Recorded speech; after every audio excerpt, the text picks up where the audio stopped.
Syederalun wilayah selatan Ukraina, Mariupol, merupakan kota paling berdampak selama invasi Rusia.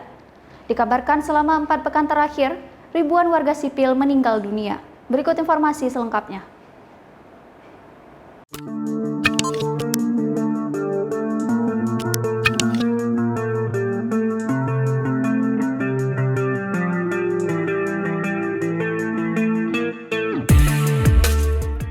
Syederalun wilayah selatan Ukraina, Mariupol menjadi salah satu kota yang mengalami dampak paling parah akibat invasi Rusia. Selama perang 4 pekan terakhir, ribuan warga sipil dilaporkan meninggal dunia di sana. Pemakaman massal para korban pun tersebar di kota pelabuhan tersebut. Kepala Misi Hak Asasi Manusia PBB di Ukraina, Matildo Bogner mengatakan pihaknya telah mengerahkan sekitar 60 pemantau ke Mariupol.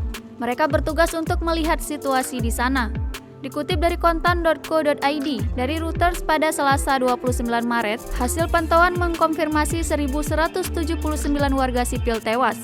Sementara itu, 1.860 terluka di seluruh Ukraina sejak perang dimulai 24 Februari 2022 lalu. 90% bangunan di Mariupol telah rusak, 40% bahkan hancur, termasuk rumah sakit, sekolah, taman kanak-kanak, hingga pabrik. Pejabat setempat memperkirakan bahwa 300 orang tewas dalam pengeboman 16 Maret di teater Mariupol tempat orang-orang berlindung.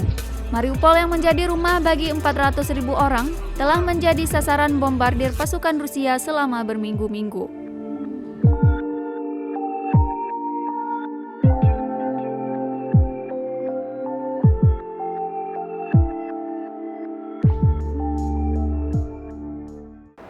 Demikian informasi kali ini Syederalun mengenai konflik Rusia dan Ukraina. Tetap saksikan terus informasi lainnya di kanal YouTube Serambi On TV.